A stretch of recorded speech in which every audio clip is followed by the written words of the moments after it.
Vamos a ver ahora mismo un debate de 4 diputados que han sido de Vox, PP, PSOE y Sumar, que en la última semana plenaria del Parlamento Europeo antes del verano han tenido un debate allí en el Parlamento Europeo de Estrasburgo sobre diferentes temas: Ucrania, Marruecos, relaciones hispano-latinas, migración, temas muy interesantes. No en todo tengo una posición, postura o argumentos sólidos o información suficiente, porque al final ya sabéis que leo sobre muchas cosas, soy uno solo para toda la UE y Europa y es complicado, pero creo que tiene buena pinta el debate. Yo no lo he visto y vamos a verlo en directo y a reaccionar a él. El debate lo ha organizado la agencia EFE, por cierto, así que desde aquí ya adelanto enhorabuena por haber hecho el directo y sobre temas de la UE, que es algo que falta mucho, o sea que guay, ya empezamos guay. Vamos a ver el debate, lo tengo por aquí. Buenos días y bienvenidos al segundo de los 4 debates EFE Forum 23J, debates organizados por la agencia EFE con motivo de las elecciones generales y en los que participan representantes de los 4 principales partidos agencia EFE, que concurren en las urnas. El debate de hoy, en la sede del Parlamento Europeo en Estrasburgo, está dedicado a la política exterior española. Nos acompañan Nacho Sánchez Amor, eurodiputado y portavoz socialista de la Comisión de Asuntos Exteriores en el Parlamento Europeo. Bienvenido. José Manuel García Margallo, diputado popular y exministro de Asuntos Exteriores. Bienvenido también. Gracias. Jorge Buxadé, que es también eurodiputado y portavoz nacional de Vox. Bienvenido. Muchas gracias. Y por último, Idoia Villanueva, eurodiputada. Uy, qué curioso. ¿Habéis visto la mano de Buxadé? Diputado popular y exministro de Asuntos Exteriores. Bienvenido también. Esta mano. Gracias. Jorge Buxadé, ¿La veis? que es también eurodiputado y portavoz. Y fijaos ahora cómo nacional de sigue. Vox. Bienvenido. Muchas gracias. Y por último, Idoia Villanueva. Uy, qué tic más curioso. Yo me fijo mucho en estas cosas, ¿eh? A ver el resto si tiene algún tic o lo que sea, pero curioso, ¿no? Como inquietud, nerviosismo o a lo mejor muchas ganas del debate. Puede significar muchas cosas. Eurodiputada de Podemos y cabeza de lista de... Idoia, que por cierto estuvo en una Solascon que hice con ella, muy maja, y creo que salió un episodio muy interesante. de la coalición. Y con Buxadé, por cierto, que alguna gente me ha preguntado: Karin, ¿y a Vox no le traes a la Solascon? Yo le he preguntado. O sea, yo le pregunté, hubo conversaciones, hubo negociaciones, y me dijeron que sí. Les dije cómo proceder para reservar el espacio en el Parlamento Europeo y yo no volví a recibir ninguna respuesta. No son los únicos que me han dejado en visto o que finalmente no han querido. O sea, yo le he preguntado a Ernest Urtasun, que está en los verdes, y por eso me interesaba meterle, para estar como portavoz de Sumar, y entiendo que por eso no me han respondido. Le he preguntado a Javier Nart, le he preguntado a otra persona más, que no caigo ahora. También le he preguntado a Vox, concretamente por Buxadé. O sea, he preguntado a mucha gente. Lo que pasa que, pues luego hay gente que o no responde porque no le apetece, o porque va liado, o porque simplemente no lo ven. Sumar por Navarra. Gracias a los 4 por aceptar la invitación de la agencia EFE para asistir a este debate. Tras la pandemia del COVID-19 y la agresión Rusia a Ucrania y sus consecuencias económicas y sociales, nos encontramos en un momento decisivo para España, la Unión Europea y el mundo en general. La línea que dividía la política exterior de la política interior es cada vez más difusa. Las decisiones en política europea e internacional tienen un impacto directo en la ciudadanía española. El abanico de la política exterior es muy extenso y tenemos apenas una hora por delante, por lo que hemos decidido elegir 4 temáticas. Vale, una cosa antes de las temáticas.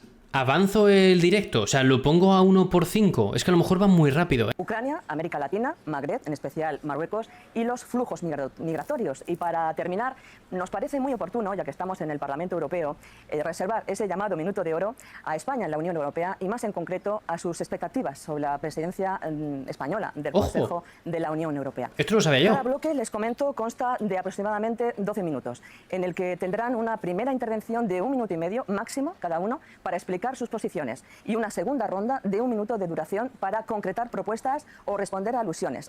Bien estructurado, ¿eh? Me gusta que los bloques sean tan cortitos, con tanta estructura. Bien. Así pues, les pido encarecidamente que se ajusten lo máximo posible a esos tiempos. ¿Se cumplirá? Lo dudo. y que reserven ese tiempo de la réplica para el turno segundo. Para que el debate sea lo más equilibrado posible, hemos determinado que cada bloque lo inicie un partido político distinto. Recordar que este debate está siendo retransmitido íntegramente en directo a los abonados a través de los canales de EFE, al público en general, vía nuestro canal de YouTube y otras redes sociales, gracias a la colaboración del Parlamento Europeo. Pues bien, empezamos, si les parece bien, por la agresión rusa a Ucrania y el enorme desafío a la estabilidad mundial que supone. En este bloque responderá en primer lugar PSOE, en segundo PP, en tercer lugar Vox y por último Sumar, en este caso representado por Podemos. Hemos tomado como criterio la representación parlamentaria de cada partido en España y a los cuatro les planteamos las mismas preguntas, son estas. Como país y como presidencia de turno del Consejo de la UE y además como miembro de la OTAN, España tiene un papel que desempeñar en el apoyo a Ucrania. ¿Hasta dónde debe llegar el apoyo militar, financiero y económico? ¿Hasta dónde los paquetes de sanciones a Rusia? ¿Debe la Unión Europea dar el visto bueno a las negociaciones de admisión en la cumbre de finales de año si el informe de la Comisión Europea es positivo? ¿Bajo qué condiciones, según ustedes, deben empezar unas eventuales negociaciones de paz? Hostia, mucho texto, ¿no? Muchas preguntas. Dios santo bendito. O sea, todas son interesantes, ¿eh? Pero como mucha pregunta de golpe. Me gustaría que respondieran una por una. Seguramente no lo van a hacer. Van a acogerse a las que más les interesan, pero bueno. ¿Qué opinión les merece el rol que está jugando China? Empezamos por Nacho Sánchez Amar. Muchas gracias. La guerra de agresión de Rusia contra Ucrania es Ah, espérate, pero está leyendo un texto. ¿Está leyendo un papel? el mayor desafío a la seguridad europea en décadas y además muestra la división del mundo en dos bloques. El bloque que depende de los derechos democráticos y un orden internacional basado en reglas y el retorno sencillamente a la ley de la selva. Nuestro compromiso es continuar en la defensa de Ucrania todo el tiempo que sea necesario y en todo... No, es que yo no he visto el debate, ¿eh? No. Hostia, me acabas de matar. Entiendo que puedas leer algún apunte o algún dato, o sea, entiendo que tengan papeles y tengan bolis y tal, pero, hostia. Este es Nacho Sánchez Amor del PSOE. los ámbitos. El humanitario, el militar, el político, el económico, el financiero y el técnico, y también que los agresores rindan cuentas ante los tribunales internacionales. España ha mostrado desde el primer momento su solidaridad y el primer acto de la presidencia española del Consejo de la Unión ha sido ir a Kiev a seguir comprometiendo financiera y militarmente nuestro compromiso con el país.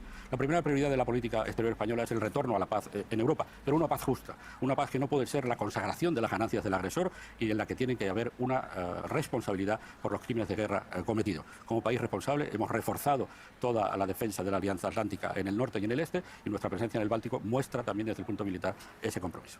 Muchas gracias. Su turno, señor García Margallo.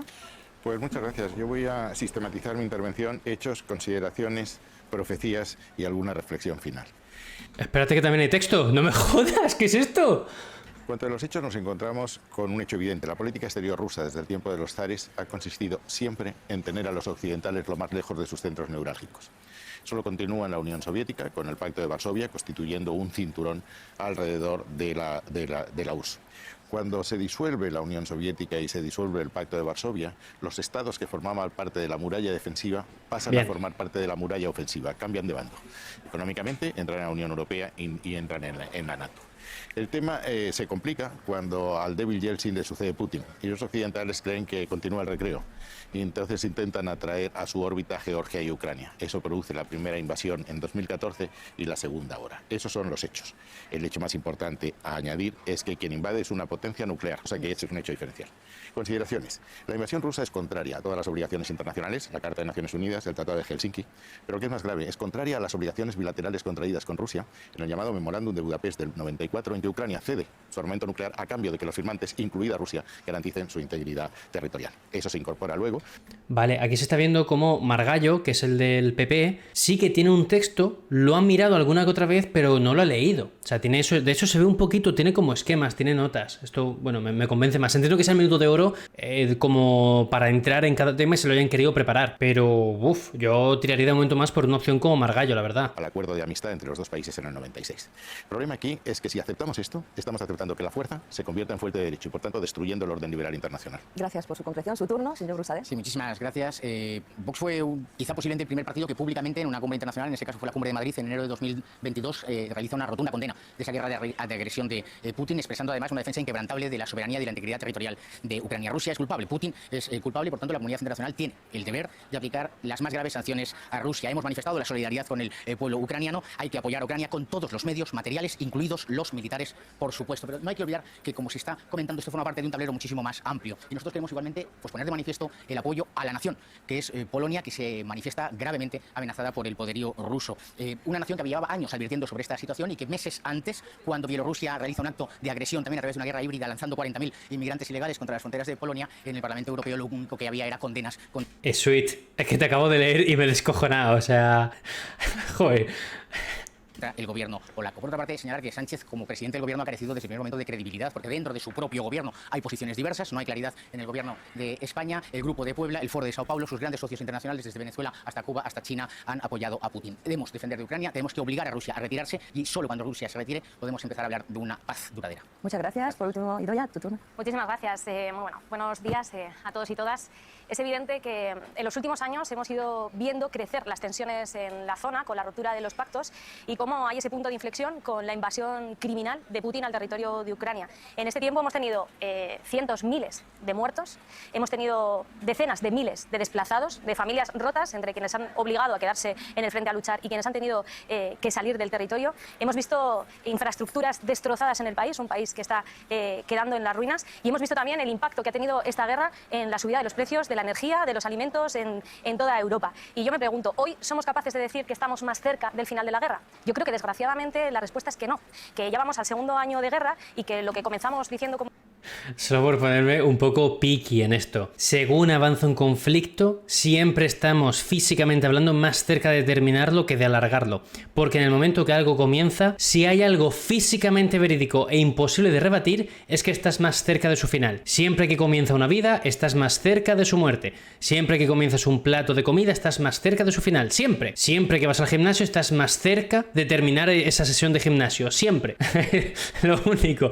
Físicamente... estoy en contra de esa afirmación. Como europeos, que íbamos a mandar solo material defensivo, después se ha convertido en cazas, en misiles, en un aumento de ese militarismo. Evidentemente entiendo lo que está diciendo, ¿vale? Ya más allá de la tontería física, que es verídico, entiendo su punto por dónde va. Que ahora estas últimas semanas estamos viendo que acaba con terminar llevando también bombas de racimo, que como bien sabemos están prohibidas su uso también por nuestro país, por España, pero por Francia, por Alemania, por 2/3 de la alianza, ¿no? Unas bombas que impactan en el momento, pero también posteriormente. Por tanto, yo creo que hace falta tener esa reflexión y saber que la paz es la mejor medida para acabar con los impactos que estamos teniendo en nuestras sociedades, pero también con el sufrimiento ucraniano, y que es necesario hacer muchísimo más impulso en los esfuerzos de paz y diplomacia para llegar cuanto antes a esa solución. Gracias. Iniciamos ahora el turno de réplica. Un minuto, señor Sánchez Amor. Gracias. Vale, una cosita, quiero aportar mi punto aquí porque ya ha habido como una ronda y a lo mejor en el resto de temas no tengo mucho que aportar, la verdad, porque de nuevo, yo al final sigo algunos temas más, menos que otros, y lo que no voy a hacer es lanzarme triples. Respecto a esto, hay un punto que en España se ha visto mucho y es que, y se vio además desde el gobierno, como el gobierno está conformado por Podemos y PSOE,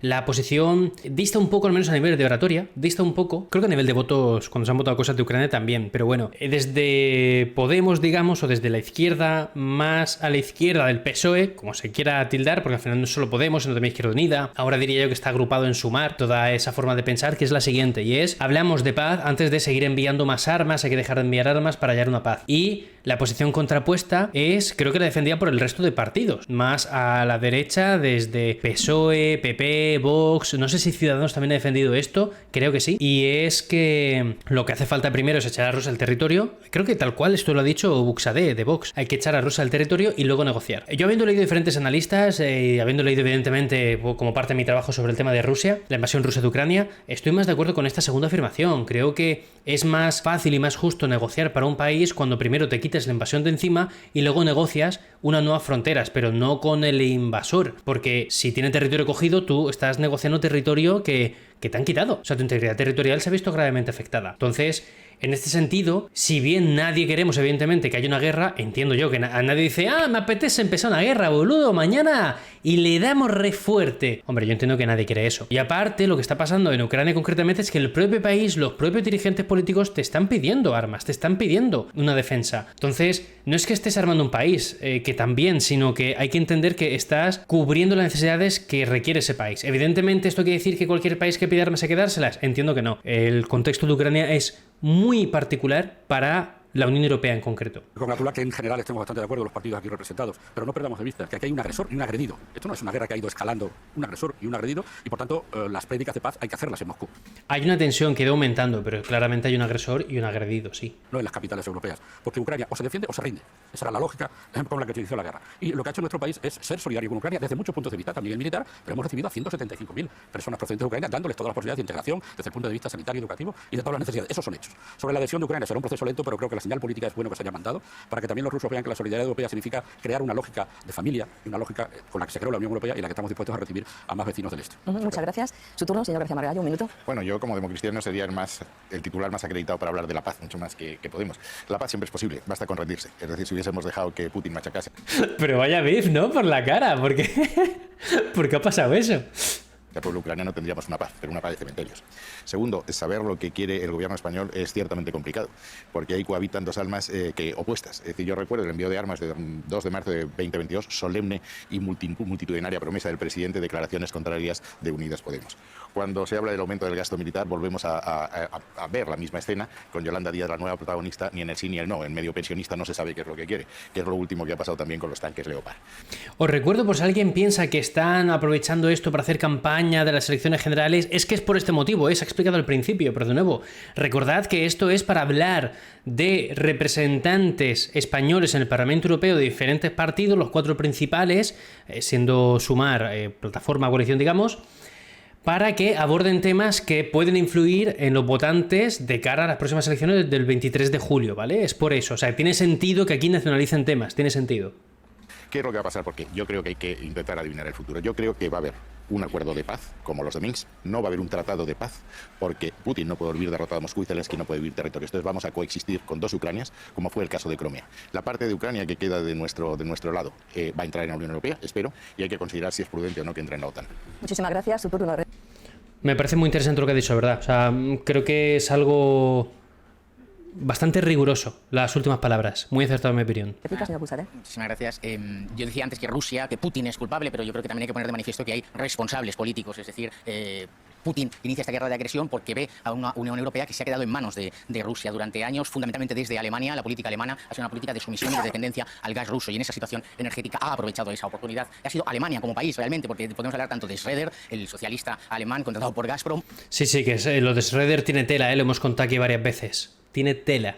O, en su caso, también algunos líderes de la CDU y de la CSU, desde Stoiber a Schäuble, incluso Merkel, se ha caracterizado con una política de apaciguamiento con Putin. Esa es la primera reflexión. Y la segunda reflexión que quería hacer, y es que hay un elemento muy importante que ha producido, o una consecuencia, ha sido la entrada de Suecia y Finlandia en la OTAN, y poner de manifiesto que eso ha sido de la... Bueno, Suecia no ha entrado todavía, se espera, ¿no?, que entre, pero aún no ha entrado a fecha de emisión de este directo, que ha sido el 12 de julio. Mano de los cambios de gobierno tras las elecciones tanto en Suecia y Finlandia, con la entrada de los partidos conservadores, del grupo de conservadores y reformistas europeos, que han ayudado a consolidar esa posición de Suecia y Finlandia dentro de la OTAN. Pero lo de Finlandia fue con el gobierno de Sanna Marin, ¿no? Finlandia entró en la... ¿Cuándo entró Finlandia en la OTAN? A ver, Finlandia OTAN. ¿Cuándo fue concretamente? Finlandia se une a la OTAN, 3 de abril. El 3 de abril aún no había elecciones en Finlandia, ¿no? O sea, como primera ministra seguía Sanna Marin. No me equivoco, ¿no? Fue con Sanna Marin cuando se entró, o sea, no fue con el gobierno actual conservador. No, eso no es correcto. Pero bueno, entiendo por dónde va. Pero eso no es correcto, lo otro sí. Muchas gracias, señor Busaré. Cerramos este bloque de Ucrania con la réplica de la señora Villanueva. Bueno, yo creo que esencialmente, como decía, es muy importante impulsar y potenciar mucho más fuerte los esfuerzos diplomáticos para una salida negociada, pidiendo desde aquí... Sí, Suecia entrará, pero que todavía no ha entrado. Y que en su afirmación ha dicho que la entrada de Suecia y Finlandia confirman que no sé qué, ¿no? Dando por hecho que Suecia ha entrado. Técnicamente no ha entrado aún, pero bueno, que es por poner un poco piqui realmente. Que no pasamos estas cositas por alto. De Europa, ese alto el fuego y la retirada de tropas, no con frases diciendo esta batalla se ganará en el campo de batalla o esta guerra se ganará en el campo de batalla. En segundo lugar... Es que yo creo que por desgracia se ganará en el campo de batalla, ¿eh? O sea, se va a ganar mucho en el campo de batalla. Si tú tienes una posición, de nuevo, mi parecer, ¿eh? Si tú tienes una posición ventajosa en el campo militar, tú puedes negociar de manera más agresiva y puedes recuperar más territorio de nuevo, no ganar territorio, recuperar territorio tuyo que te han quitado de manera ilegal con más facilidad, porque tienes una más presencia militar. Erdogan dijo ayer que sí a Suecia. Sí, pero que no ha entrado aún. Tienen que ratificarlo, lo hemos contado justo antes, que tienen que ratificar todo, el Parlamento turco tiene que decir que sí, el Parlamento húngaro tiene que decir que sí, y aún no sabemos los plazos con los cuales Erdogan va a jugar para que Suecia entre. Creo que es importante el respeto a los acuerdos de desarme nuclear. Desde que llegó Trump al poder ha cambiado parte de esos consensos sobre la necesidad del desarme nuclear que ahora mismo Putin ha exacerbado y que nos pone en una situación muy peligrosa. En tercer lugar, creo que es muy importante la aplicación del derecho internacional en los conflictos y, por supuesto, todos los crímenes no pueden quedar impunes y deberán de ser juzgados. También, asimismo, creo que nos toca una gran clara posición de responsabilidad. No podemos estar dando más falsas promesas al pueblo ucraniano diciendo que va a entrar en la Europa siendo un país invadido y no pudiendo contar con su soberanía hoy, o diciendo que entrará en la OTAN, pero diciendo cuándo se den las condiciones necesarias. Creo que es hora de ser responsable también en esas declaraciones. Pues de momento, fíjate, estoy muy de acuerdo con declaraciones muy puntuales que se han salido de la tónica general por parte de Jorge Buxadé y de Idoia Vilanova. Porque, por un lado, el de Idoia es lo que acaba de decir de las falsas promesas a Ucrania. Esto lo hemos hablado un montón por aquí. O sea, la retórica de la Unión Europea está yendo, en mi opinión, demasiado lejos a veces y se dan, palabras demasiado vacías y muchas florituras. Eso, Alemania era lo de Jorge Buxadé, que ha apuntado muy bien. El peso de Alemania que ha tenido en cómo ha actuado Rusia con la Unión Europea, o sea, no lo olvidemos, por favor. Quiero decir, no lo olvidemos. No podemos estar hablando siempre de no, Alemania y Francia lideran la Unión Europea. Ya, pues en esto también, la dependencia de Alemania respecto a Rusia, nos ha condenado bastante. Ojo, que el resto de países tendríamos que haber presionado más seguramente para que no sucediera. Claro. Pero seamos conscientes, la importancia que tiene Alemania para que transcurran los hechos con Ucrania han sido, fundamentales. Muchísimas gracias. Ahora pasamos al segundo bloque de este debate y es un bloque que vamos a dedicarlo a otra de las grandes políticas exteriores españolas, España en Iberoamérica, donde la guerra en Ucrania, como acelerador global de tendencias geopolíticas, también está dejando su huella. El orden de intervenciones en este segundo bloque va a ser, en primer lugar, Partido Popular, en segundo lugar, Vox, después Sumar y, por último, PSOE. Iberoamérica ha constituido siempre una prioridad para la política exterior de España. Los lazos humanos, históricos, sociales, culturales, políticos, económicos y lingüísticos han hecho de Iberoamérica una constante en la política económicos, no lo dirá por el oro exterior de los gobiernos españoles. En apenas 5 días, la Unión Europea y la Comunidad de Estados Latinoamericanos y del Caribe, la CELAC, celebrarán una esperada cumbre en Bruselas. Ambos bloques representan ni más ni menos que a 61 países, en torno a un tercio de los miembros de las Naciones Unidas, y a más de 1.000 millones de personas en el mundo, en torno al 15% de la población mundial. Los dos bloques respaldan la Agenda 2020 de Desarrollo Sostenible y han sido los principales. Agenda 2020 o no Agenda 2030, cuidado. Principales impulsores del Acuerdo de París para el cambio climático. Pero vemos que la guerra en Ucrania, la desinformación rusa, pero no solo, y el desembarco comercial chino está impactando en esta sintonía. ¿Qué más puede hacer España para que los países de la CELAC pasen de ser socios naturales a socios preferentes y fiables de la Unión Europea? ¿Se juega España y la Unión Europea su influencia en esa parte del mundo? Además de acuerdos comerciales e inversiones, ¿qué más les puede ofrecer la Unión Europea? Empezamos por el señor García Margallo. Muy buenas preguntas, ¿eh? Aquí tengo mucha curiosidad por ver qué responden. Bueno, América Latina ha constituido siempre una prioridad de la política exterior española. La otra prioridad probablemente sea el Magreb. Y cuando tienes una prioridad en los consejos de ministros de Asuntos Exteriores, hablas el primero. Es decir, cuando se habla de América Latina, se preguntaba a España cuál era la posición. En la época en que estuvimos en el gobierno, logramos, y que, cosa que me encantó, la liberalización de visados para Colombia y Perú, y estábamos a punto de conseguirlo también para Ecuador. A partir de ahí se ha producido un parón. CELAC lleva sin reunirse 8 años. Esta va a ser una reunión, digamos, después de mucho tiempo de estar ausentes en ese tema. Y esta reunión se celebra, bueno, tenemos pendientes los acuerdos de Chile y México, que están bastante avanzados. Creo que hay que avanzar en Mercosur, que es el otro área importante, sabiendo que las dificultades internas entre los países de Mercosur van a hacer muy complicado que esto se llegue. Pero la idea general sobre América Latina es que América Latina está en una situación muy, muy complicada. Por sexto año consecutivo, los índices de sobrecalidad de la democracia han bajado. La desintermediación de los partidos políticos y la falta de creencia de la población en los partidos políticos han aumentado. Eso ha llevado a una polarización de extremismos, de extrema izquierda y de extrema derecha también. Es decir, el ejemplo de Brasil, de Bolsonaro, es perfectamente conocida. Causas: hay un empobrecimiento de la población, lo cual es un tremendo problema, un aumento de la violencia. América Latina es la región más violenta del mundo y un aumento de las migraciones.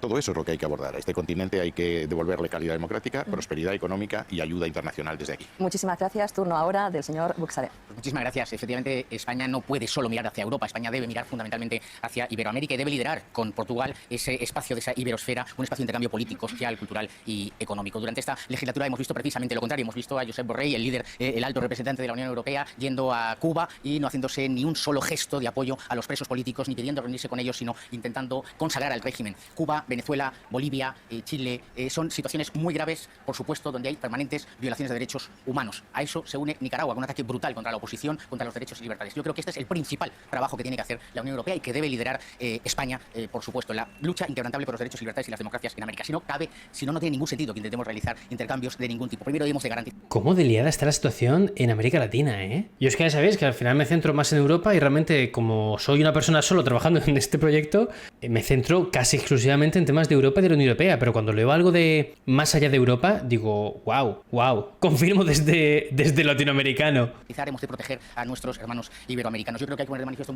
la importante resolución, esa histórica resolución de septiembre de 2021, con la solicitud de la suspensión de los acuerdos de Unión Europea con Cuba y la imposición de sanciones a los altos cargos. Pero debemos caminar. Borrell no puede ser ya más tiempo alto representante de la Unión Europea, tiene que dimitir y tenemos que pasar a la suspensión de las ayudas que directamente van al régimen.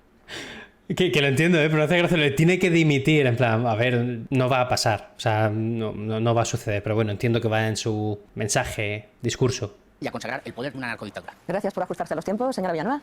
Bueno, yo creo que es evidente que a América Latina nos unen muchísimas cosas, ¿no? Y desde Europa tenemos que tener un trabajo de igual a igual y desde luego descartando cualquier mirada más supremacista. Creo que la Unión Europea siempre ha tenido un enfoque muy estrecho en la relación de América Latina, pero también es verdad que ha priorizado de alguna manera esas relaciones económicas que muchas veces han sido asimétricas y basadas en unos acuerdos comerciales que han generado también conflictos, que han destruido parte de los tejidos productivos y que ha favorecido a un cierto capital a uno y otro lado del Atlántico. Y es verdad también que la influencia de la Unión Europea ha decaído, mientras China ha tenido cada vez más espacio en América Latina, convirtiéndose en el primer inversor, prestamista y cliente hoy en América Latina. Por otro lado, creo que es importante también señalar que existe un marco de desregulación en que las empresas han desarrollado parte de esa actividad y que de alguna manera muchas veces han quedado impunes y que hay que abordar, ¿no? Yo creo que la cumbre de la Unión Europea y CELAC es una buenísima oportunidad y que tiene que servir para enterrar algunos de los errores de estos años pasados y exhibir un nuevo compromiso con esa región, ¿no? En un contexto que tenemos de emergencia climática, en un contexto de crisis global, de la guerra de Ucrania, del crecimiento también de las ultraderechas en el mundo. Yo creo que la Unión Europea no puede perder esa oportunidad y desde luego España debe liderar con la presidencia europea ese trabajo, ese proceso, y esto también está en juego el 23 de julio. Gracias. Y por último, cerramos este primer turno de palabra con el señor Sánchez Amor. Gracias. A veces se diría en el Parlamento que Latinoamérica se reduce a Cuba, Nicaragua y Venezuela, pero son otros 30 países más que siempre han estado en la política exterior española. Tienen razón Margallo, pero que Borrell y Sánchez han conseguido que estén en la agenda europea, que es algo que no pasaba hace mucho tiempo y que seguramente estamos pagando ahora. Son países de importancia estratégica que comparten con nosotros una enorme cantidad de valores, modos de vida y sistemas sociales, pero que, como acaba de decir Idoia Villanueva, la presencia de China está desplazando la presencia europea. No solo... Vale, es que pensaba que iba a leer todo el papel otra vez y ya me ha venido una desmotivación gorda. Como inversor hay una presencia política fortísima que hemos visto desde las misiones que ha hecho el Parlamento Europeo recientemente. Hay que terminar el trabajo con Mercosur, hay que firmar definitivamente los acuerdos con Chile y México. Hace muy bien España en volver al proceso de paz de Colombia. Hemos vuelto a las cumbres iberoamericanas en persona y ahora hemos conseguido la cumbre Unión Europea-CELAC después de 8 años. Estos son los réditos de Pedro Sánchez como presidente del Gobierno de España y de Josep Borrell como alto representante. Ahora sí está, además de la agenda española, en la agenda europea. Muchas gracias. Pasamos. También entiendo que lean un poco el papel. A ver, después de las intervenciones sí que entiendo que es 1 minuto o 1 minuto y medio lo que tenían, ¿no?, de presentación. Entiendo que son muchas ideas sobre temas que ya les habrán avisado previamente. Entonces entiendo que quieren no dejarse ninguna idea fuera en ese minuto, entiendo yo. Vamos al segundo turno de palabra para... Pero a nivel de lenguaje corporal me mata un poco ver una persona que esté mirando tanto el papel. A nivel de lenguaje corporal. Las réplicas, su turno, señor García Margallo. Bueno, después del minuto de publicidad de Pedro Sánchez, decir que... Hostia, pero Margallo, ¿cómo está, no? Está soltando... Cada vez que coge un minuto de réplica, ¡boom! Venga, ahora pilla el PSOE, madre. Hemos estado muchísimo tiempo con Pedro Sánchez en el gobierno sin que haya habido una acción con América Latina, ni en CELAC, ni con las cumbres iberoamericanas, ni en presencias bilaterales. En segundo lugar, que dentro del gobierno esta dualidad de almas es más que notable. Hay parte del gobierno que está con los movimientos de extrema izquierda que han ido triunfando en América Latina. Hoy realmente en América del Sur solo quedan 3 democracias liberales, Uruguay, Paraguay y Ecuador, que está en veremos, y que la situación de América Latina es muy complicada. Ignacio estará de acuerdo conmigo. He aludido a algunas notas. Mira, el apoyo a la democracia en 2013 estaba en un 63% de la población. Hoy está en un 49%. En el empobrecimiento, América Latina es la región más desigual del mundo. En 2021 hay 17 millones de americanos, de sudamericanos o iberoamericanos en riesgo de pobreza. Y el 20% 90% de los movimientos migratorios del mundo se producen en América Latina. Por tanto, hay una urgencia. España tiene una obligación moral de liderar la ayuda a América Latina, que está en una situación desesperada. Hemos visto cómo están volcando del lado de las democracias neoliberales. Ninguna de las democracias o países de Iberoamérica ha apoyado el establecimiento de sanciones a Ucrania, y eso nos debía hacer pensar de qué lado están cayendo. Gracias. Pasamos al señor Buxadev. Sí, bueno, yo creo que hay que tener cierta memoria, ¿no? Y es que cuando cae el muro, Cuba crea el Foro de Sao Paulo, es la reordenación de toda la internacional comunista. Ese Foro de Sao Paulo luego se ha convertido en el Grupo de Puebla, liderado en España por Zapatero, con Montero, con Lastras. Esta es la realidad. Estos son los socios. Cuando hablamos de la influencia de China en Iberoamérica, pues hay que hablar de Lula, el socio y amigo de parte de esta mesa, que recibe a Xi Jinping y luego viene aquí a Europa a decirnos lo que Xi Jinping le ha dicho que tiene que hacer respecto de Ucrania o respecto de cualquiera de los conflictos internacionales. Yo creo que España, por supuesto, debe abanderar esa lucha, y en cuanto al tema de las relaciones comerciales, yo creo que debemos continuar en la Unión Europea esas relaciones comerciales, pero una especial protección a todos nuestros sectores productivos, a los sectores del arroz, del lácteo, de la carne, todos los sectores agrarios. No podemos otra vez utilizar como moneda de cambio a la agricultura y a la ganadería en los acuerdos comerciales, ni Mercosur ni ningún otro. Muchas gracias. Pasamos a la señora Villanueva. Bueno, me preocupan, ¿no?, algunos de los discursos que estoy escuchando en esta mesa. Desde Buxadev, desde Vox no me sorprende, pero desde el Partido Popular sí que me preocupa. Quiero decir que cuando decimos que hay gobiernos de extrema izquierda y ahora está en una situación complicadísima, lo que se han dado han sido procesos democráticos en América Latina, y desde luego creo que cualquier demócrata estará más contento de apoyar a Lula o a Petro, que es un ejemplo de proceso de paz, que es un ejemplo de lucha contra el cambio climático, que otros socios que vemos aquí apoyar, como son Orbán o como son Bolsonaro, ¿no? En este sentido, yo creo que es muy importante trabajar por la democratización de la relación entre la Unión Europea y América Latina. Creo que es importante que en la agenda esté también la directiva de la debida diligencia, para que las empresas, las actuaciones de las empresas europeas también en el territorio estén ligadas a esos derechos laborales, derechos medioambientales, sobre el trabajo de explotación infantil. Es muy importante que trabajemos y que haya un partenariado para trabajar por la justicia fiscal en la lucha contra la emergencia climática, y que también promocionemos ese multilateralismo y la integración regional, que es muy importante ahora también para avanzar en América Latina. Gracias. Y ya cerramos este bloque de América Latina con la réplica del señor Sánchez Amor. Gracias. No me preocupa la dualidad de almas que parecen ver en este lado de la mesa, me preocupa la identidad de almas que veo en su lado de la mesa, como se está expresando en la política doméstica.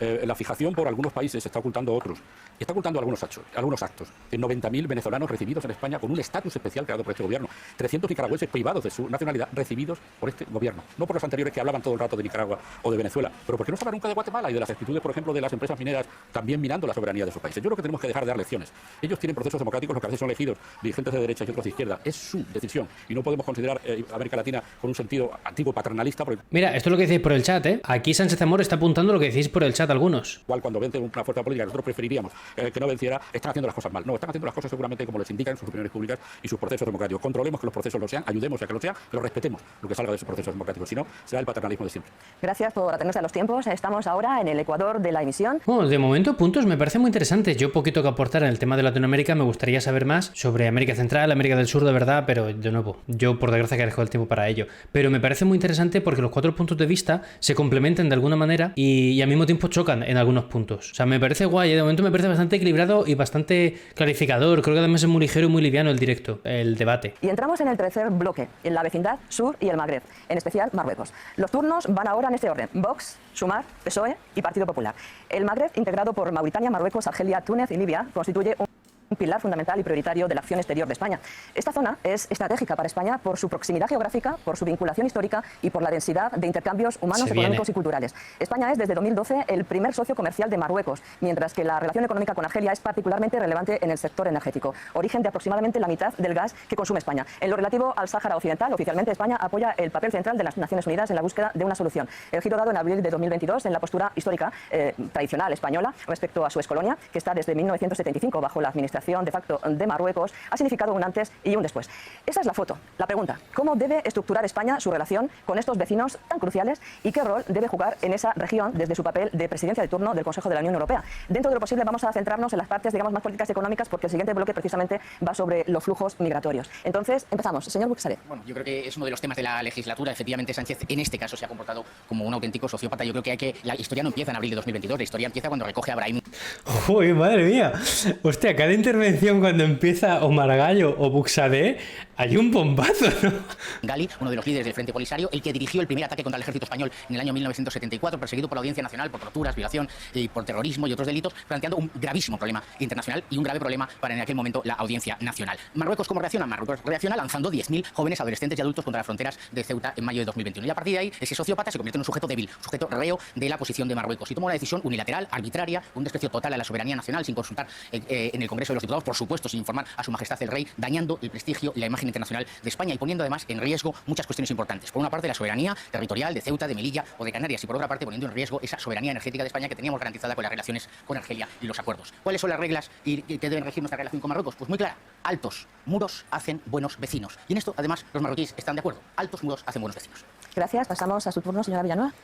Bueno, yo creo que hace más de 20 años de los acuerdos de Barcelona y hoy no podemos decir que tenemos menos conflictos, sino que tenemos los mismos conflictos más exacerbados y todavía más conflictos en esa vecindad sur, ¿no? Yo creo que la política de vecindad sur muchas veces ha estado secuestrada por intereses alejados de la ciudadanía a un lado y otro del Mediterráneo y también centrada en discursos ultras contra la migración. Yo creo que es muy necesario que hagamos una política de vecindad, una herramienta como una herramienta de bienestar común, ¿no? Que esté centrada en los intereses de los pueblos. Y en ese sentido creo que hace falta hacer una reflexión de cómo también desde la Unión Europea apuntalamos gobiernos autoritarios que están yendo contra los propios intereses de ese pueblo. Creo que Marruecos es un gran ejemplo que ha convertido, ¿no?, a los regímenes autoritarios en sus socios prioritarios en la propia región y bajo la excusa del control migratorio o la seguridad no ha dudado Marruecos en espiar, en chantajear con la migración, como lo vimos hace un año en Melilla, o usar, ¿no?, ese chantaje para chantajear al gobierno de España o a la Unión Europea. Creo que es una vergüenza que abandonemos, que no se puede entender el cambio de postura en un conflicto como el Sáhara sin pasar por el Parlamento español. Creo que hace falta ahondar en ese conflicto con las Naciones Unidas, con la misión que es la MINURSO, una misión de Naciones Unidas para el referéndum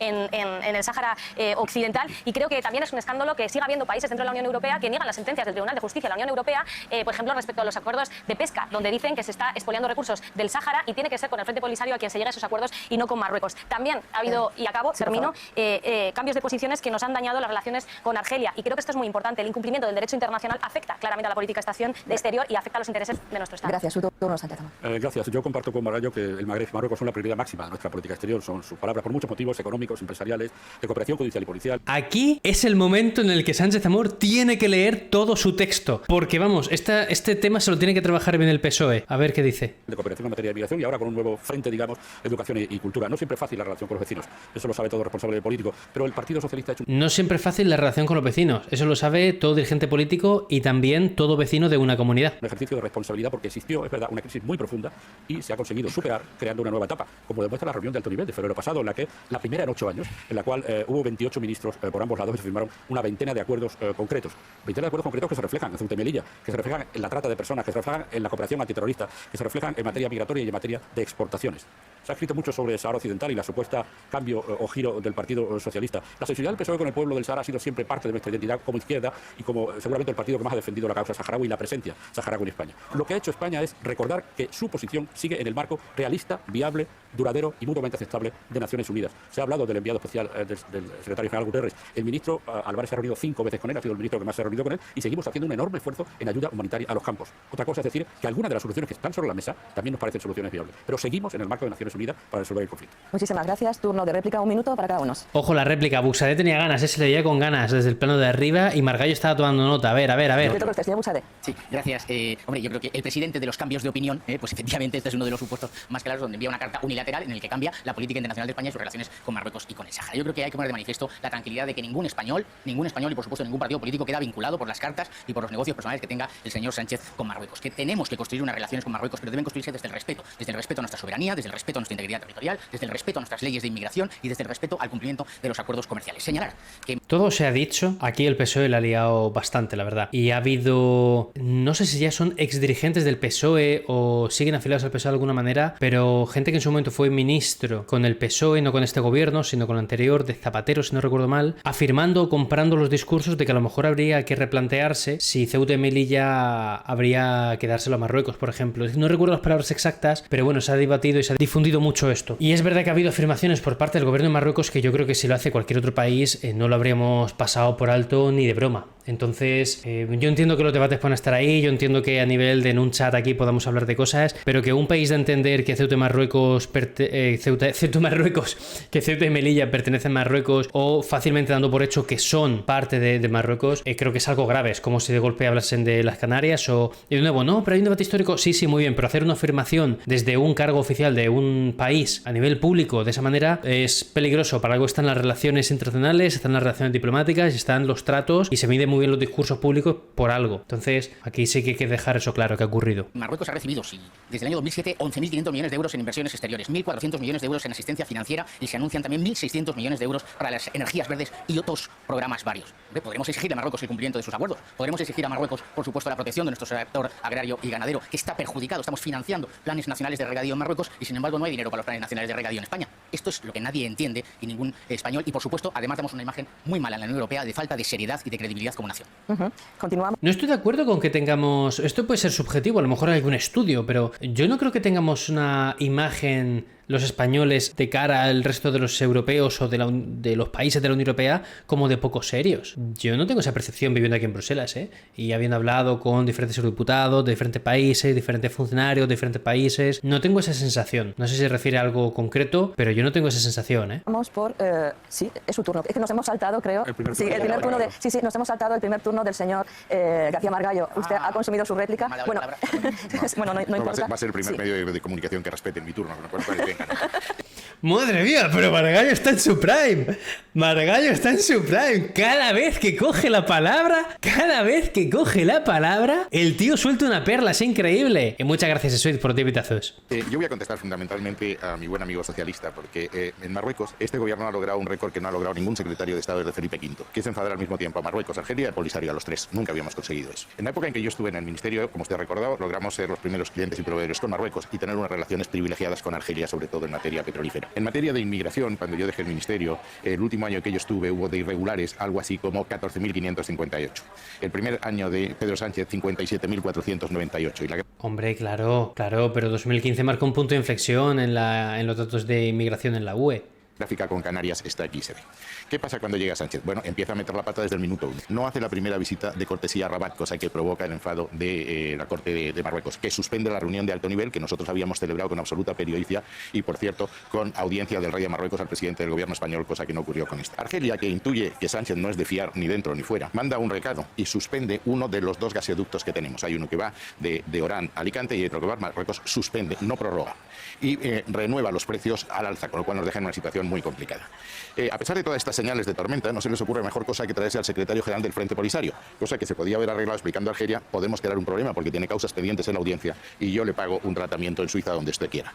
Invasión de Ceuta por parte de Marruecos y la famosa carta que no está escrita en España, ni siquiera el título del ministro de Asuntos Exteriores es el correcto, y que va mucho más allá de ningún otro país. Dice que es la solución más realista, más justa y descalifica a los dos. ¿Y ahora qué ha pasado? Pues que estamos en un callejón sin salida. ¿Qué hemos conseguido? Que el presidente del Senado siga reivindicando Ceuta y Melilla, que no se delimiten las aguas canarias, que no se abra la audiencia de Ceuta y Melilla, que tengamos un problema con Argelia de primera división que ha hecho que seamos el país de la Unión Europea que importa más gas de Rusia que antes de la invasión, con lo cual somos los primeros financiadores de la agresión rusa de Ucrania. No estoy 100% seguro de ese dato, pero recuerdo haberlo leído hace unos meses. Creo que es verdad, y también esto se mencionó en el debate cara a cara de Feijóo-Sánchez. En lo que decís aquí, Karim, yo escucho por parte de otros europeos que los españoles tienen fama de vagos. Aquí en Bruselas, créeme que no. O sea, yo estuve trabajando 2 años en un think tank aquí en Bruselas, un centro de investigación y tal, he coordinado 2 proyectos, y al final toda la fama de los italianos, los griegos, los españoles, portugueses, tal, de vagos, tirados, sureños, gente incluso francesa diciéndome la mejor experiencia es trabajar con gente del sur. No sé si es porque tenemos esa fama y luego intentamos demostrar que no somos así, pero mi experiencia también, he trabajado con alemanes, finlandeses, norteamericanos, he trabajado con, y mucho tiempo, he trabajado con italianos, he trabajado con griegos, he trabajado con franceses, he trabajado con polacos, los mejores con los que he trabajado en cuanto a diligencia, en cuanto a seriedad, profesionalidad, prácticamente siempre han sido españoles, italianos, griegos. Yo creo que han sido esos. De verdad, no lo hago por tirar a, digamos, a mi territorio del sur, pero lo digo en serio, y no es solo opinión mía, es gente con la que he trabajado y lleva aquí trabajando 25 años en Bruselas, no os exagero, son casos concretos, me han dicho lo mismo, y digo, hostia, pensaba que era percepción mía, a lo mejor porque soy español, y me dice un francés o un alemán. No, es que de verdad, o sea, cuando trabajamos con gente del sur, que tiene esa fama y siempre hay esa gracia, no, jaja, luego dice, joder, que trabajan muy bien. Entonces ya digo, una cosa es cuando tú te vas de Erasmus y la opinión que puede haber, pero a nivel profesional, yo te digo que al menos en Bruselas, por mi experiencia y entorno cercano, sigue siendo una opinión subjetiva, evidentemente, obviamente, pero no es así, ¿eh? Es en plan, hostia, cuidado los españoles, italianos, portugueses, griegos, tal, hay mucha coña, pero luego trabajan muy bien. Un éxito como yo no conocía desde la reunión de Godoy en Bayona con Napoleón. Discúlpeme, vamos al turno de réplicas y después tiene usted su pequeño minuto final. Sí, turno de réplica para usted. Bueno, yo creo que lo que queda claro en esta mesa, ¿no?, es que precisamente es, ¿no?, el incumplimiento al final del derecho internacional afecta claramente a la política exterior, pero afecta fundamentalmente a los intereses del Estado en muchos ámbitos, ¿no? Y que la estabilidad y la paz solo se puede construir sobre la justicia. Cuando intentamos construir estabilidad o paz sobre impunidad o vulneraciones de derechos humanos, tenemos un suelo muy farragoso y un suelo muy movedizo. En ese sentido, quiero señalar también que tenemos más de 190 palestinos asesinados por Israel en 2023 y que es incomprensible que hoy sigamos manteniendo relaciones preferenciales con un Estado que vulnera de esta manera los derechos de miles de palestinos y que es un peligro también para nuestras democracias. Como digo, yo creo que es esencial que apoyemos la democratización de los países y no utilicemos esas dobles varas de medir y No entiendo por qué ha metido eso. O sea, entiendo por qué lo ha metido, pero me parece un poco forzado, ¿no? nos apoyemos en la impunidad cuando se vulneran los derechos humanos. Gracias. Turno de réplica para usted, Sánchez Amor. Bueno, ¿un turno tan extendido como el del señor Margallo o el normal? No, él va a tener, él va a tener un turno de réplica más cortito ahora. Le dejamos menos de un minuto. Bueno, Ahora que me dejan hablar, Ignacio. sí, yo no me quejo. Decía Busa, altos muros Cada frase de Margallo es oro. hacen buenos vecinos. Con esa lógica nunca hubiéramos construido la Unión Europea. ¿Qué ha hecho el gobierno de España en vez de construir ojo. muros entre naciones vecinas? Abrir la aduana. Ojo, ojo, buena barra, ¿eh? Buena respuesta. Decía Busa, altos muros hacen buenos vecinos. Con esa lógica nunca hubiéramos construido la Unión Europea. ¿Qué ha hecho el gobierno de España en vez de construir muros entre naciones vecinas? Abrir la aduana, reabrir la aduana de Melilla y abrir la aduana de Ceuta. No, esa es la lógica. Porque además eso ha permitido, y pregunten a los presidentes de Ceuta y Melilla, que se felicitan públicamente por el nuevo clima conseguido con Marruecos. No hemos conseguido enfadar a todos, a pesar de que tú propusiste la autonomía para el Sahara en una entrevista en el año 21. Falso. Falso. Luego lo vemos. Falso. Como que con el de Melilla habla ayer. Las visitas del rey a veces se critican. ¿Has visto las cartas de Buxa de Margallo? O sea, mira en plan de joder, tío. Mira. Como que con el de Melilla habla ayer. Las visitas. ¡Hostia! Este frame es brutal. Este frame es brutal. Espera, luego Buxade mira. Aquí. Hostia, me ha hecho mucha gracia en plan de. No, hombre, no. Es simultáneo. Visitas del rey. A veces se critica al gobierno porque no ve al rey, a veces se critica al gobierno porque ve al rey. El rey ha visto al presidente del gobierno en una situación en la que muy pocos dirigentes han estado, que es un iftar, que es una cena privada de carácter religioso. Gracias por atenerse a su tiempo. Le dejo 30 segundos porque antes se ha extendido en su primer turno de palabra. La postura que mantuvo España hasta que llegó Pedro Sánchez, consensuada con todos los partidos y muy especialmente con todo el Partido Socialista y consensuada con Argel y Rabat, decía: se insta a las partes a negociar una solución justa, duradera y realista que reconozca la libre determinación del pueblo saharaui dentro de los principios de Naciones Unidas. Eso se pactaba en Rabat, se pactaba en Argel y se pactaba con vosotros. Y tú has estado conmigo cuando yo era ministro y no hemos tenido jamás el menor desacuerdo. Jamás. Ni en este ni en otro tema. Pues yo sí creía que la política exterior es una política de Estado, es una política de España. Aquí lo habéis roto en Marruecos. En el tema de la presidencia europea, en que ahora tendremos que hacernos cargo de las gestiones a hacer, sabemos más por lo que nos ha contado la presidencia sueca y la Comisión que por lo que nos ha contado el gobierno español, que no nos ha contado absolutamente nada. ¿Esto no se dijo que era mentira? No sé, como lo ha repetido tanto el Partido Popular, sobre todo desde el Parlamento Europeo, pero creo que es mentira, ¿no? El PSOE no convocó una reunión con todos los eurodiputados, esto lo contó incluso Álvarez, hay evidencias públicas de que esa reunión tuvo lugar y el PP dijo voluntariamente no queremos asistir. ¿No fue así? Eso no es una política de Estado, eso no es una política consensuada, eso no es una política que defienda los intereses de España. Gracias, tenemos que ir cerrando este bloque. El tiempo. Pero yo creo que debería replicar Sánchez Amor, ¿no? O sea, si lo tiene tan claro, debería decir, oye, nosotros invitamos a todos, o sea, me da igual que esté fuera de tiempo. Creo que eso no debería pasar por alto. Si no, entiendo yo que Margallo tiene razón, pero de nuevo, la charla con Álvarez aquí en directo dijo que no, yo lo que leí por prensa era que no ha pasado. El tiempo corre muy deprisa y entramos ya en el cuarto y último bloque de este debate electoral. Ojo. España frente a los flujos migratorios. Los turnos aquí serán Sumar, PSOE, Partido Popular y Vox. La Organización Internacional para las Migraciones calcula que hay aproximadamente 272 millones de migrantes internacionales que representan un 3,5% de la población mundial.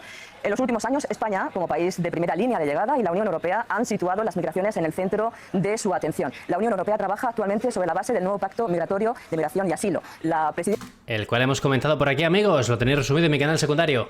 de la Comisión Europea, Ursula von der Leyen, dijo hace muy poco en su visita a Madrid que España, durante su presidencia del Consejo de la Unión Europea, tendrá que llevar al último kilómetro el acuerdo sobre migración, tras los progresos conseguidos recientemente entre los 27 con el voto en contra, eso sí, de Polonia y Hungría. Así como continuar en paralelo el trabajo para que la Unión Europea invierta en la estabilidad económica de los países de origen y tránsito, pues se considera fundamental la cooperación con estos países en la gestión responsable de una migración segura, así como en la prevención de la migración irregular. irregular, en la lucha contra el tráfico ilícito y en la trata de personas. Hay una amplia mayoría que considera que ese es el camino a seguir. ¿Será suficiente para lograr la ansiada gestión migratoria?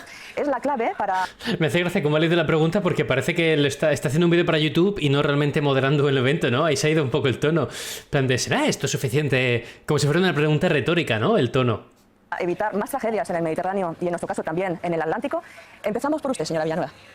Bueno, yo creo que cuando hablamos de migración, pocas veces se hace la reflexión de que cuando hay miles de personas que se juegan la vida en el mar, no lo hacen por probar suerte, lo hacen por una imperiosa necesidad. Estoy de acuerdo. Creo que pocas veces hace esa reflexión. Otra cosa es que estés de acuerdo o no, o saques otra cosa, una respuesta diferente, pero creo que pocas veces hace esa reflexión. De acuerdo. Desde 2014, más de 27.000 personas han desaparecido, han perdido la vida en el mar. Más de 27.000 personas con sus nombres y apellidos. Y esto es evidente que pasa porque hay una clara falta de vías legales para migrar hoy. Las vías legales y seguras hoy son un tapón y un impedimento para hacerlo de esa manera. También estamos viendo cómo tenemos una política migratoria que no aborda las causas de por qué esas personas se sienten la necesidad imperiosa de migrar. Y también estamos viendo hoy en ese pacto de migración y asilo cómo estamos intentando institucionalizar la ilegalidad de las devoluciones en calientes. Mira, la Unión Europea tiene el deber de proteger cuando existe esa necesidad de asilo. Y lo hemos visto que es posible ahora mismo en el caso de Ucrania acogiéndonos a esa directiva temporal. ¿Y por qué unas veces sí y otras veces no se hace, ¿no? Es una pregunta que se hacen muchos ciudadanos europeos. Yo creo que las migraciones no pueden separarse de esa política exterior de la... A ver, yo creo que en el caso de Ucrania está claro por qué se ha hecho. Eso no quiere decir que esté bien, por tanto, hacerlo en unos casos y en otros no. Eso yo creo que es otro debate y eso tendrá que responder otra persona, no yo. Pero yo entiendo que en el caso de Ucrania se hace por un contexto muy específico, porque es un país europeo y porque es verdad que lo que ocurre en Ucrania puede ser un precedente de lo que podría ocurrir en otros países europeos. Y a la Unión Europea también le interesa que el continente esté estable. Más allá de que luego te guste que influya de una manera, de otra, porque se mete tanto en un sitio, o sea, en un país, tampoco en otro, ok. Pero ¿por qué la Unión Europea reacciona con los refugiados ucranianos de otra manera? Creo que hay muchas razones bastante claras. Aún así entiendo la pregunta, ¿por qué la tira, vale? O sea, si no está mal tirada, pero creo que tiene una respuesta. De la Unión Europea y que necesitamos dejar de ponernos de perfil en muchos de los conflictos, necesitamos abordar las desigualdades que tenemos internacionales, desplegar con valentía esa Agenda 2030, que es un elemento también crucial, porque las migraciones no van a dejar de existir, los retos cada vez son mayores y creo que necesitamos un pacto de migración y asilo que respete los derechos humanos y el derecho internacional. Gracias. En eso estamos todos de acuerdo. Señor Sánchez Amor. Sí, a veces en el debate público no se distingue entre el asilo y el emigrante económico, y eso yo creo que hay que clarificarlo también para la opinión pública. Respecto del asilo tenemos unas obligaciones que son legales, están en los tratados y a las que tenemos que atenernos todos los países europeos, incluida España. El problema es la inmigración de carácter económico, que es un fenómeno universal y en el que tenemos que gestionar la llegada, tenemos que gestionar el reparto de responsabilidades y que no todo el mundo se quede en el país de llegada, y tenemos que manejar la integración. Nosotros abogamos por una migración regular, segura y ordenada que garantice la plena integración social y laboral de los inmigrantes. La migración legal es el mejor instrumento para combatir la inmigración ilegal. Con este gobierno, las llegadas irregulares a las costas andaluzas se han reducido un 69% de enero a enero y a las costas canarias un 82% de enero a enero. Además de los temas domésticos, hay que cooperar con los países para ir a las causas, como decía Idoia Villanueva. Hay que formar a la gente que gestiona las fronteras en esos países y hay que ayudarles a la cooperación para ¿Que se muere alguien? que la gente prefiera quedarse en su país. Estamos cooperando con esos países de origen y de tránsito, estamos luchando contra las mafias y creemos que los inmigrantes hacen una contribución a la riqueza del país. Mire, los hermanos de mi padre fueron emigrantes en Alemania. Mis primos eran los primos de Alemania. Por favor, no perdamos esa memoria colectiva como un país de migrantes que fuimos no hace tanto tiempo. Muchas gracias. Pasamos ahora a su turno, señor García Margallo. Yo quiero resaltar la distinción que ha hecho Ignacio entre asilo y migración. El asilo es un derecho reconocido internacionalmente, la migración por motivos económicos no lo es. Pero dicho eso, creo que la migración va a ser uno de los temas más importantes que vamos a enfrentarnos en los próximos años. Porque va a haber un aumento de la población desigual, muy importante en África y en el subsahara. Va a haber un aumento de la renta en esos países y cuando aumenta la renta aumenta la tentación de emigrar a Europa, mientras son más pobres van a los países vecinos. Y en tercer lugar, la movilidad. De aquí al 2030 se van a mover 1.100 millones de personas y gran parte de la migración entra con un visado turístico y luego se sumerge. ¿Cuáles son los principios que a mi juicio debemos tener en materia de migración? Primero, la protección de los más vulnerables. Son seres humanos y la dignidad humana está en el centro del pensamiento europeo. Fortalecimiento de la zona Schengen. Coincido con Ignacio en la migración regular para atraer a la gente que pueda tener un puesto de trabajo que no se vea sumergida en un lecho. Una política de retorno y readmisión eficiente y eso pasa por la colaboración con los países de origen. Desde luego, establecer muros no es la fórmula de llevarse bien con los países que necesariamente tienen que readmitir a los inmigrantes ilegales. Un marco jurídico robusto, lo aludió la presentadora, el nuevo Pacto de Migración y Asilo, el que habría que deseo toda la suerte del mundo a la presidencia española. Abordar las causas estructurales, eso es así, hay que crear posibilidades de desarrollo allí, pero eso es a largo plazo.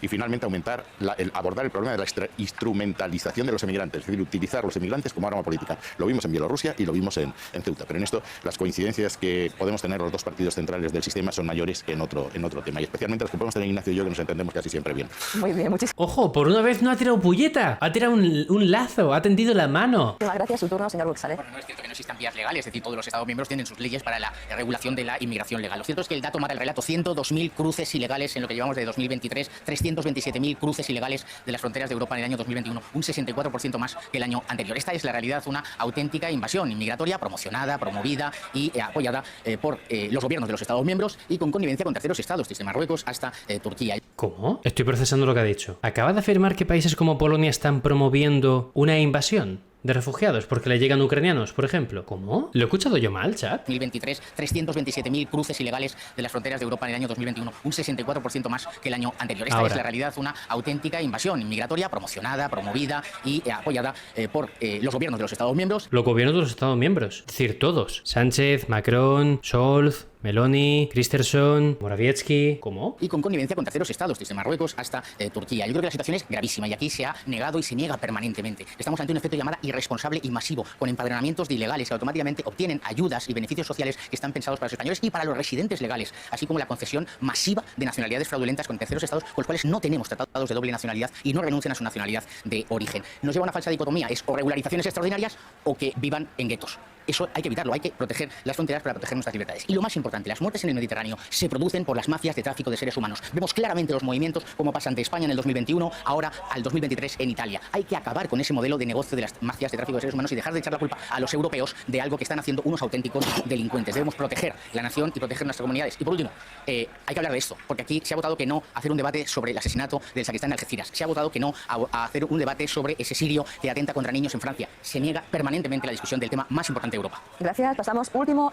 turno de réplica del último bloque del debate. Un minuto. Señora Villanueva. No creo que ni la política exterior ni la política migratoria de cualquier país decente y de cualquier proyecto europeo decente no puede basarse en las políticas ni racistas ni xenófobas en ningún caso. Hay una realidad hoy y es que la Unión Europea está haciendo una dejación de funciones que también está cubriendo las organizaciones sociales, las ONGs que están salvando hoy vidas en el Mediterráneo y sin embargo estamos viendo esa criminalización de la ayuda humanitaria. Creo que el Pacto de Inmigración y Asilo tal como está hoy planteado encima de la mesa es una victoria de esas políticas xenófobas y racistas. Islam también es Europa, sí, evidentemente. A nivel numérico, también he estado leyendo, 1 de cada 4 europeos ahora mismo, no me acuerdo ahora si era europeos o la Unión Europea, creo que era la Unión Europea, 1 de cada 4 ciudadanos de la Unión Europea ahora mismo se considera ateo o agnóstico, 1 de cada 2 cristiano, católico, luego era muy residual el porcentaje de budistas, el porcentaje de judíos, el porcentaje de musulmanes, entonces sí lo es, pero me refiero a nivel numérico, no es para nada una cifra que uno podría imaginar. En Francia había el dato por ahí que también, es que lo tengo fresco, pero se me ha ido, creo que la población hablaba de que el 30% a lo mejor eran musulmanes y luego se vio que no, que era un porcentaje mucho menor, creo que era el 5%, 6%. Ya digo, tengo los datos un poquito ahí flotando porque he leído mucho estos días, pero lo tengo fresco para hacer la afirmación. Entonces, muy interesante la percepción que tenemos por las noticias que han salido, por los eventos de atentados que han sucedido en Europa y cómo hemos asociado que a lo mejor hay una realidad que hay que atajar, pero que a nivel numérico tiene mucha menos representación de la que podríamos imaginar. Esto es súper interesante. Cómo la experiencia local de uno o cómo los hechos que pueden ser muy chocantes y muy fuertes pueden acabar haciéndonos pensar que hay un problema numérico mucho más grave de lo que luego es a nivel numérico, nuevamente.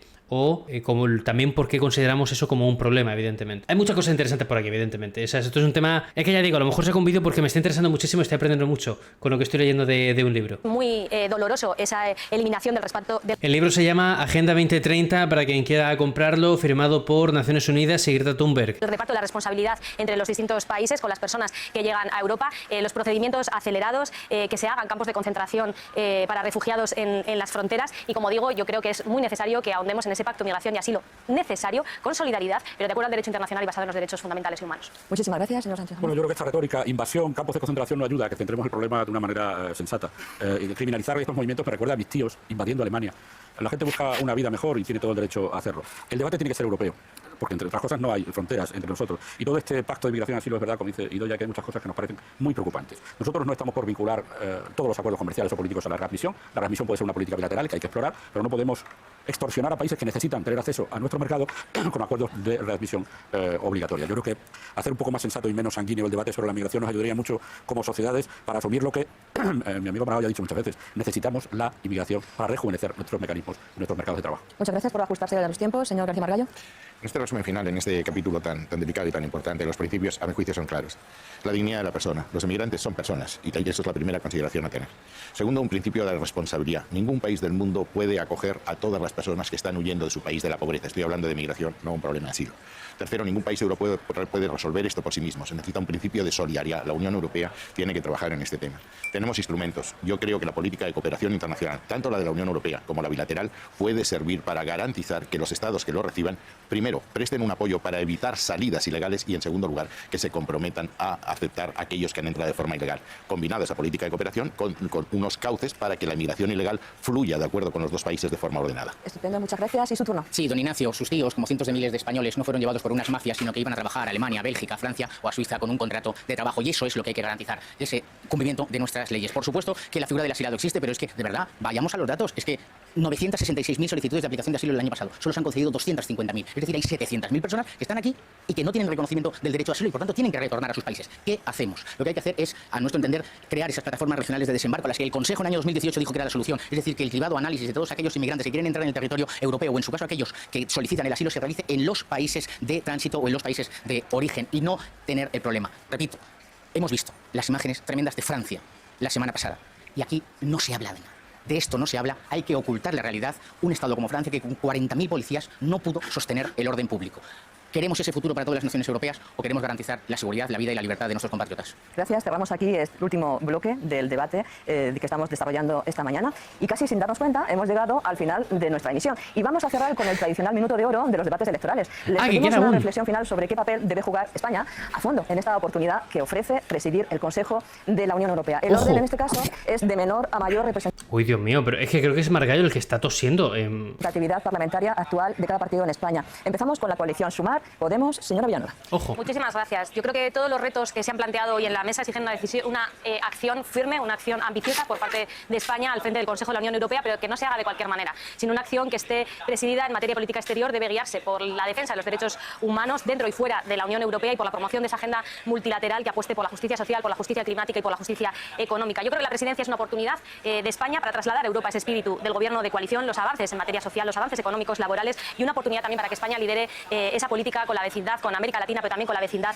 sur. La alternativa que tenemos es un gobierno del Partido Popular, un gobierno con Vox, es sumarse a la ola de recortes, a la ola de derechos y libertades, de recortes en los servicios públicos, de ataque contra las mujeres, de ataque con los derechos LGTBI y nadie quiere eso que sea España lo que exporte a Europa. Nuestro país es mucho mejor que eso y así seguro que lo vamos a demostrar el 23 de julio. Gracias. Turno de Vox, señor Bursalet. Sí, buenos días. Cuando uno llega aquí a Bruselas hace 4 años, lo primero que te dicen es aquí en Bruselas las cosas son diferentes. Y efectivamente son diferentes. Aquí en Bruselas el Partido Popular y el Partido Socialista votan exactamente lo mismo el 88% de las votaciones en el Pleno. El señor González Pons lo dijo la semana pasada, el líder del Partido Popular, que hay una gran coalición del Partido Popular, el Partido Socialista y los Verdes. Aquí no importa si la directiva de emisiones industriales perjudica al sector ganadero español o si la estrategia de la biodiversidad arrasa con el sector agrario o si la directiva que prohíbe el motor de combustión va a acabar con la industria automovilística de partes y componentes. Aquí de lo que se trata es de ejecutar lo más rápido posible la Agenda 2030, de imponer el fanatismo climático y de acelerar un proceso permanente de dar más poder a Bruselas y menos poder a los Estados miembros. Yo creo que efectivamente estamos en un momento importante. La presidencia española podría determinar un cambio de rumbo y que la posición de España se una a la de Italia, a la de Suecia, a la de Polonia, a la de Chequia, a la de Finlandia, a de todas aquellas naciones en las que hay gobiernos de conservadores en las que se camina hacia la defensa de los intereses de sus respectivos nacionales. Muchas gracias. Turno del Partido Popular, señor García Margallo. Pues sí, es verdad que el proyecto europeo ha avanzado cuando ha habido acuerdo entre las dos grandes fuerzas centrales y centristas, fundamentalmente el Partido Popular Europeo, los socialdemócratas, los liberales y en ocasiones los verdes, y que ha retrocedido cuando han sido las fuerzas de extrema derecha las que han intervenido en el proceso. El primer intento federal capotó en la Asamblea Francesa en 1956 por la acción conjunta de los gaullistas y de los comunistas que eran contrarios a Europa. Desde luego estaremos de acuerdo esas fuerzas centrales en que España no puede ser el único país que niegue la Agenda 2030, que ha sido... Un punto aquí, señalando que alguien es contrario a Europa, haciendo referencia... A ver cómo lo he dicho, perdón, ¿eh? Las que han intervenido en el proceso. El primer intento federal capotó en la Asamblea Francesa en 1956 por la acción conjunta de los gaullistas y de los comunistas que eran contrarios a Europa. Desde luego estaremos de acuerdo esas fuerzas centrales. Se está haciendo referencia a que en su momento esas dos fuerzas son ahora mismo Sumar, digamos, en esa mesa y Vox, que a mí me da la sensación, porque ha señalado, ¿no? Como a izquierda y derecha. Yo creo que tildar ciertas ideas sobre la Unión Europea como anti-Europa, creo que no es correcto y creo que no se debería hacer. Es decir, tú puedes tener una idea muy diferente de la Unión Europea y a lo mejor pretendes que el proyecto sea simplemente económico y que no tenga tanta implicación social, tanta implicación política y que incluso a lo mejor tenga algo más de implicación militar, puede ser. O que, oye, tenga menos implicación económica y tenga más una social. Eso no me parece que sea anti-Unión Europea, anti-Europa, en el sentido de que, o sea, sí, pues se puede justificar que sí, en el sentido de que la propia idea de la Unión Europea nace con el fin de que cada vez los países estén más cerca, tengan más lazos, sí, pero la idea también de la Unión Europea al principio era una unión económica y se ha ido cambiando y se ha ido evolucionando, al igual que ahora se vuelve a hablar y se vuelve a poner sobre la mesa el tema de que la UE evolucione más a nivel militar. Entonces yo no creo, a no ser que tú tengas una idea de decir, no, yo quiero destruir por completo la Unión Europea y que mi país salga de ahí, eso sí que es un proyecto anti-Unión Europea y no hay nada de malo en la etiqueta, en el sentido de que cada cosa tiene su nombre. Y si tú estás en contra de la Unión Europea, es un proyecto anti-Unión Europea y ya está. Y no pasa nada por decir las cosas por su nombre. Pero decir que, no sé, quieres unas políticas diferentes en la Unión Europea o quieres un rumbo diferente, no creo que sea anti-Unión Europea como tal, a no ser que tú justifiques... Sigo pensando que van en contra de los valores fundacionales de la Unión Europea. Bueno, pues entonces en ese caso puedo entender que sí,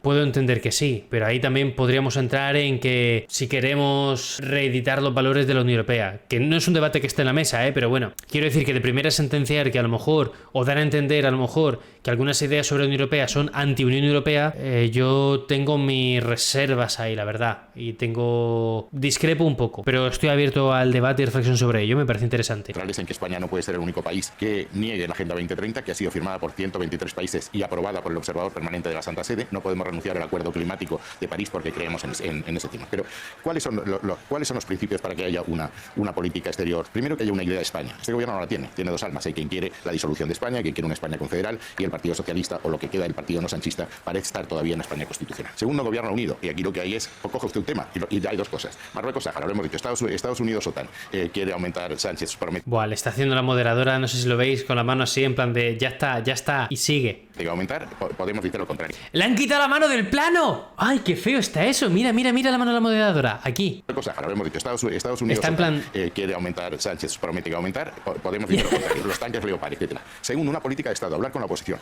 Cuarto, defender el orden liberal. Aquí estamos en una lucha entre democracias liberales y democracias iliberales. Nosotros estamos de ese lado. ¿Y saber quiénes somos? Proyecto europeo, yo soy un federalista, creo en los Estados Unidos de Europa, y soy un atlantista. Creo que la Unión Europea tiene que trabajar con los Estados Unidos para defender ese orden liberal internacional del 45, que la extrema izquierda y sobre todo la extrema derecha quiere dinamitar, bombiéndonos a un desorden, a un caos, al mundo de la selva. Gracias. Turno final para el Partido Socialista, señor. El mundo de la selva. Cuidado, Josep Borrell Bars. Cuidado, el jardín y la selva de Josep Borrell. Vuelven fantasmas del pasado. Es un placer debatir con mis colegas. La Unión Europea se crece en las crisis. Lo ha demostrado en la crisis financiera, lo ha demostrado en la crisis del COVID y las vacunas, y lo ha demostrado en la guerra de Ucrania. Y con Pedro Sánchez... Bueno, la crisis financiera de 2008 no se creció mucho, pero en las actuales sí. España ha recuperado un liderazgo que no tenía hace muchísimo tiempo. Comprendo, Margallo, que desatornillar a Rajoy del sofá de la Moncloa y montar en el Falcon era una tarea titánica. El primer país en recibir los fondos de recuperación, el segundo beneficiario, la sección ibérica y el precio de la energía de España y Portugal es el modelo. Y no ha sido fácil porque el PP tiene la tendencia de traer aquí debates domésticos y a veces no distingue entre criticar al gobierno de España o criticar y denigrar la posición del país. El 23J también se elige que España queremos en Europa. Una España con Pedro Sánchez, que es un líder respetado, influyente, que va a traer una agenda de una política más federal, más unida y más social, o queremos la alternativa, un líder del PP que le parece relevante hablar inglés, que patina en cuestiones de política exterior y que va a sentaría a ministros de Vox en el Consejo de la Unión, creando muros. Por tanto, hay que elegir una España en el centro o una España en el margen con Polonia y Hungría, y la decisión está en el voto de todos ustedes el próximo 23 de julio. Gracias. Muchísimas gracias. Muy bien. De momento el discurso que he visto más enfocado a voto como tal. O sea, me parece que en este minuto, fíjate, igual que en el resto de las intervenciones, a lo mejor Sánchez Amor para mí no habría sido el primero que habría destacado como el mejor. En este caso, de momento, el minuto de cierre me parece más acorde a ser un minuto de cierre el de Sánchez Amor, mi opinión en cuanto a análisis de discurso. Gracias. Hasta aquí el segundo debate de EFE Forum 23J, organizados por la agencia EFE con motivo de las elecciones generales, dedicado en este caso a la política exterior española, que no solo está muy presente en los debates. Les agradecemos especialmente el tono a todos y respeto a la... Aplausos para este debate que ha organizado EFE, porque de verdad, como dice, o sea, esto es algo que no se suele hacer, aunque creáis que hay mucho por mejorar, que podría haber sido más dinámico. En mi opinión, me hubiera gustado que hubiera sido más dinámico, que hubiera habido más interpelaciones, que hubiera habido más tiempo, a lo mejor menos personas hablando ahí y haber hecho varios debates, pero oye, se agradece un montón esto y creo que es algo muy necesario. Es algo muy necesario. Vamos a ver cómo termina y doy mis apuntes finales. Las reglas que habíamos fijado. Muchas gracias y suerte a todos. Gracias también al Parlamento Europeo por cedernos sus estudios de televisión en su sede de Estrasburgo. Y a todos ustedes, gracias también por su atención y les emplazamos mañana al siguiente debate de F-Forum 23J, también de gran calado. Se va a celebrar en la sede de la Fundación Ortega Marañón, en Madrid, y va a girar en torno a la marcha de la economía y las propuestas sociales. Lo dicho, muchas gracias y muy buenos días. No nos interesa la economía ni el tema social, nos interesa la Unión Europea aquí. No nos interesa nada más. De nuevo, desde aquí, un aplauso para Agencia F, de verdad, por haber querido organizar esto, haberlo montado y haberle echado ganas, sabiendo que seguramente no sea un contenido que mucha gente vaya a ver o que mucha gente vaya a apreciar, porque por desgracia los temas de la Unión Europea pues siguen siendo evidentemente temas muy nicho, temas muy residuales, y seguimos pensando que la Unión Europea está ahí lejos en Bruselas, que puede ser que lo esté, pero eso no quiere decir que luego a lo mejor el 60% de la legislación que aprobamos en España pues ya venga previamente de lo que se decide en Bruselas, Estrasburgo y Luxemburgo. Desde aquí me parece un debate bastante interesante, creo que las posiciones están bastante claras. Está guay que además en este caso lo hayan enfocado a elecciones nacionales, pero hablando de temas de la Unión Europea, porque muchas veces, y esto se ve en el CIS, cuando la gente vota en las elecciones europeas no lo hace pensando en temas de la Unión Europea puramente, lo hace pensando en temas nacionales. Entonces, está bien que lo hayan enfocado de esa manera, para que la gente vea que haya un vínculo entre lo que hablan de temas europeos, digamos, y que tienen relación con lo que pasa en España o con la posición de España en la Unión Europea.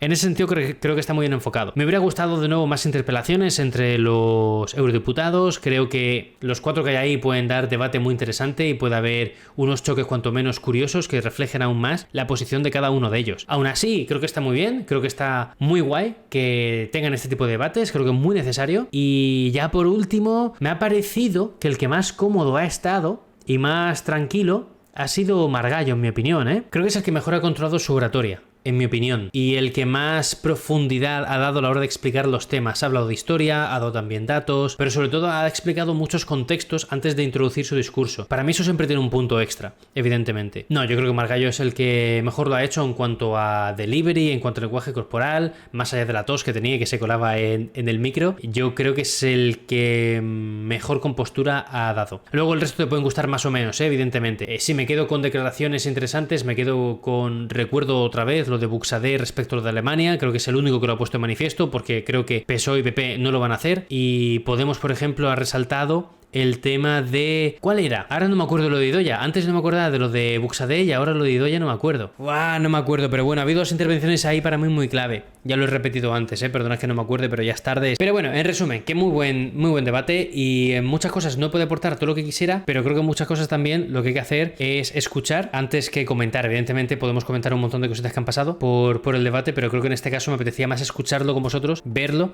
y en todo caso apuntalar, remarcar, discutir aquello que considere más interesante. Dicho esto, doy por cerrado el directo. No sé si subiré esta parte o no a YouTube, pero bueno, en caso de que sí, suscríbete, déjate un rico like y vete a Twitch a verme en directo.